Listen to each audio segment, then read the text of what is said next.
I'm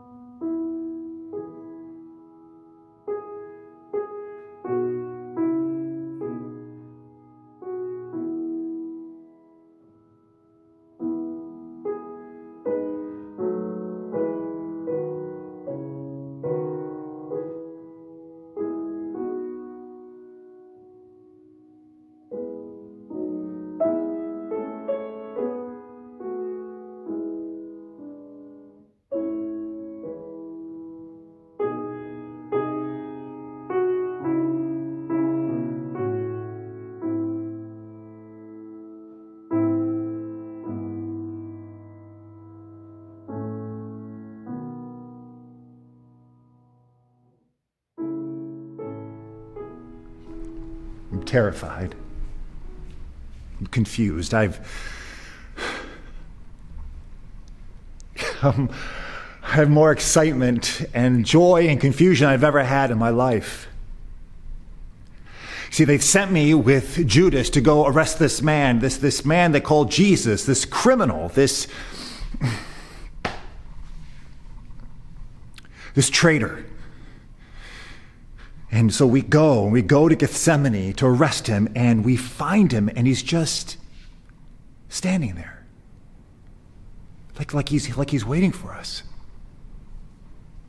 And I go to arrest him, and when I go, one of his friends pulls out a sword and chops my ear off. And I'm standing there bleeding, and I'm pretty sure that I'm gonna die. And then he reaches down and he picks up my ear and he touches it to my head and he heals it. But then he looks into my eyes and he looks deeply into my eyes.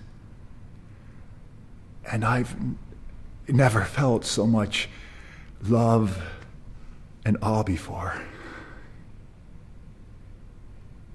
And then they take him away. Now what am I to do? How did this happen to me? Why did this happen to me? Why now? They're going to kill him, you know. That's what they said. Who are you, Jesus? Who are you? And is it too late?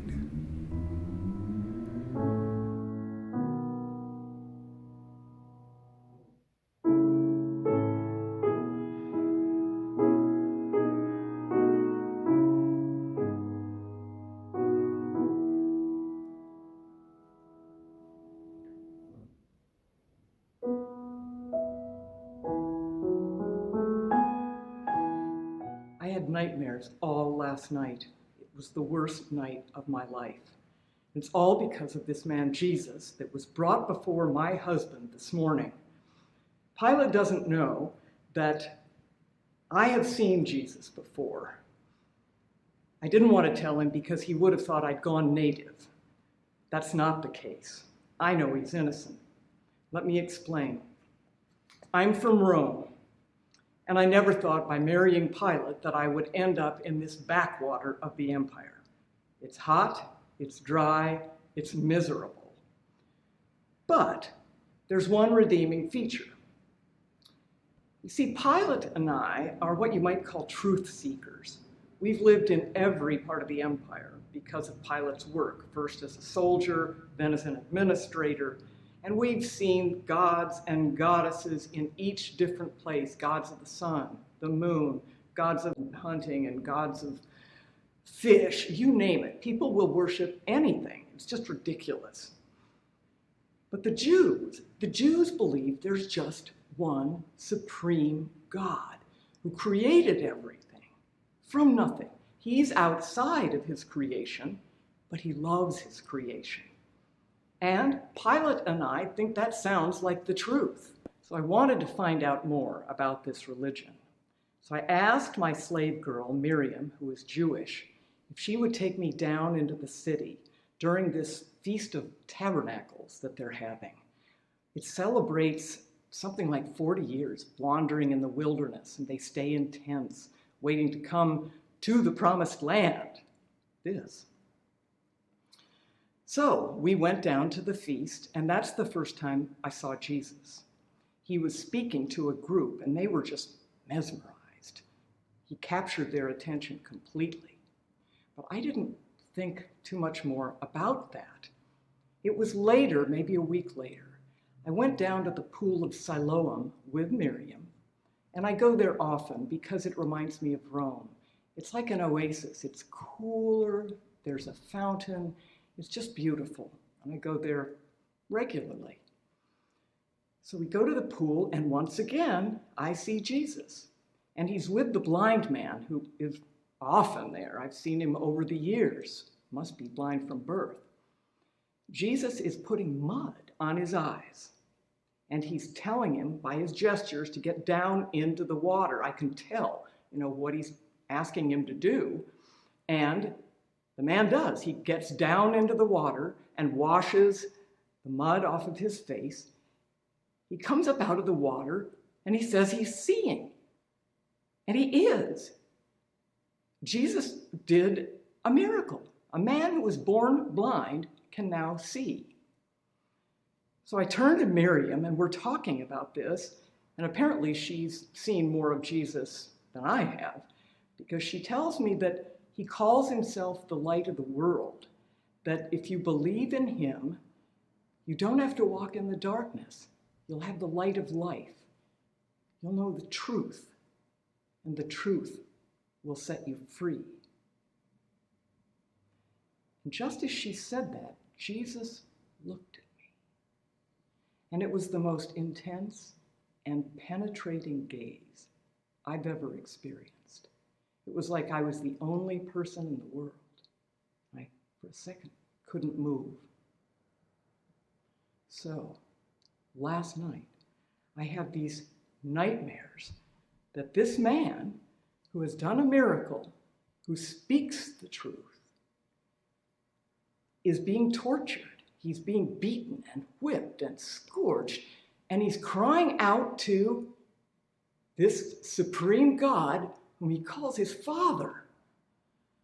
And I'm in a cold sweat. And then Miriam rushes in early this morning and tells me that they've arrested Jesus, that the Jews are hauling him into Pilate, who is the only person who has the right to put Jesus to death. And that's what they want to do. So I was in a panic. I sent Miriam immediately with a message to try to stop this in its tracks. I told Pilate, I know that Jesus is innocent. Don't ask me how, but do not get involved in this. There's going to be a price to pay. I begged him in my message. All I can do is pray that he gets the message and that Jesus speaks the truth to him and he's persuaded. But I'm scared. I'm scared for Pilate. And I'm scared for Jesus.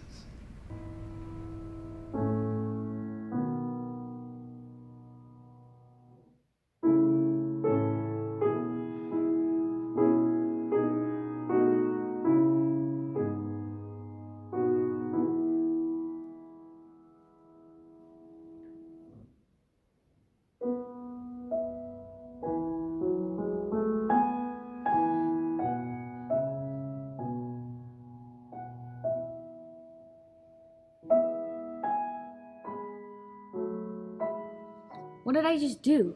Did I just take part in killing someone who's innocent? Or is Jesus actually guilty? I don't know what to think. I can't express my feelings, or I don't know what Pilate will do to me. But it's not like he'd want to hurt me, but he doesn't care about a servant boy. I think I just really want to believe what Jesus says, because he says he loves children and he wants to hear what they have to say. But how could he say that to me when I'm ignored and shunned every day? I don't even know how to believe in something supernatural like this, because I haven't ever had a religion. Never mind. What does 10-year-old Felix's opinion mean to anybody?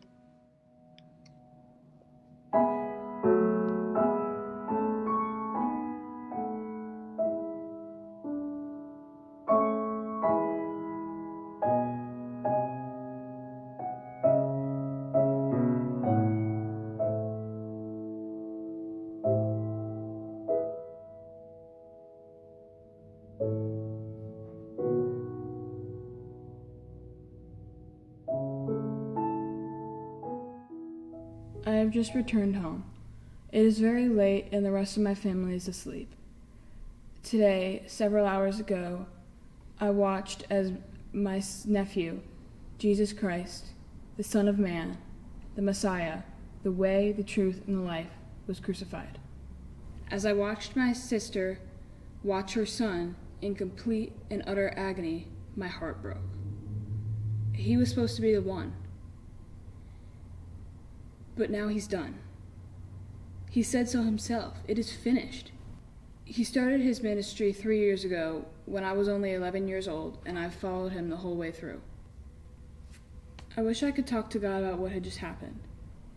Now, as a young woman, I have to return to society and tell them that we were wrong about the Messiah, that he was just a false teacher. But I don't know if I can do that, because part of me still thinks he might be. I watched him crucified.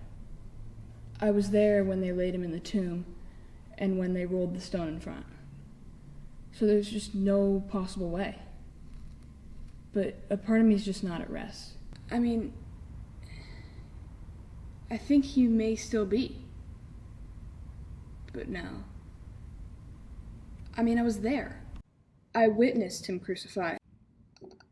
I mean, I watched as they laid him in the tomb and rolled the stone in front. There's just absolutely no way. But, I mean, was he?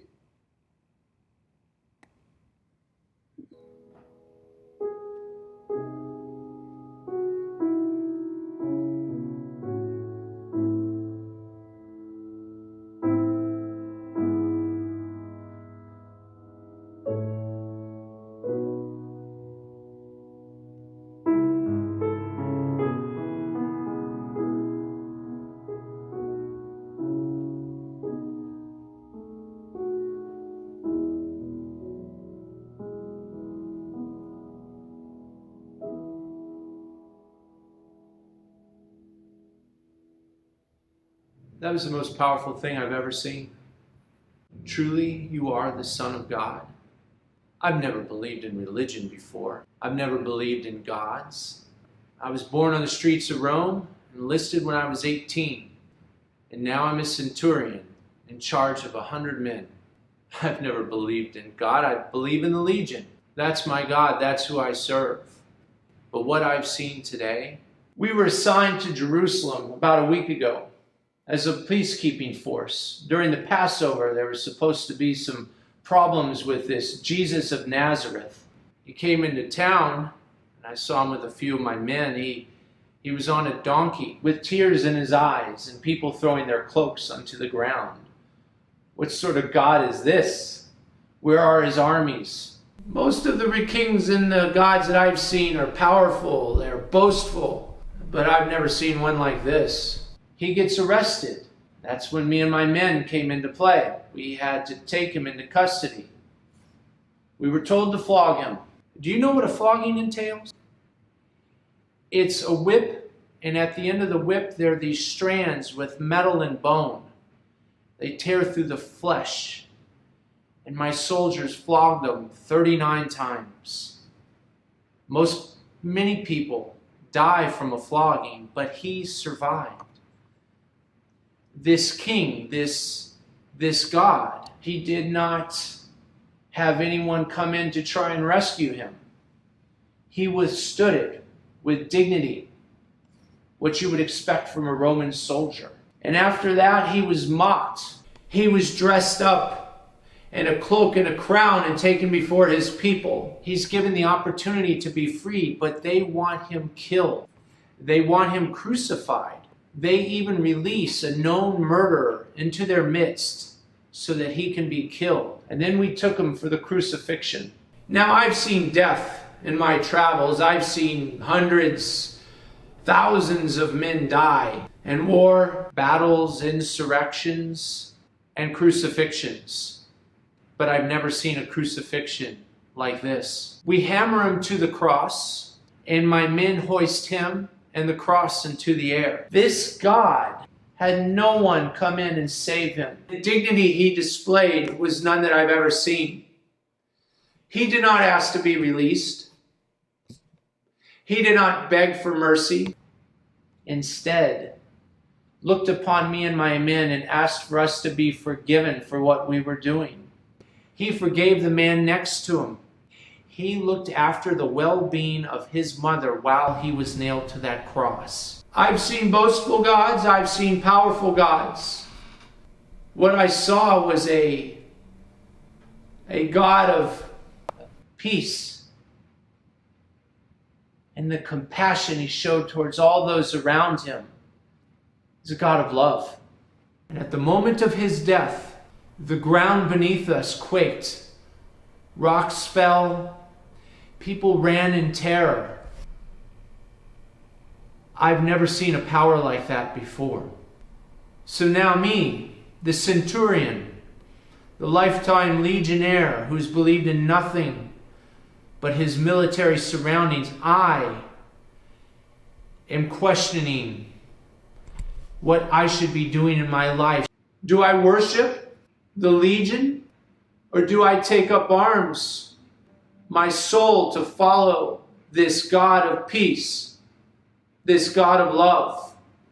Truly, this is the Son of God.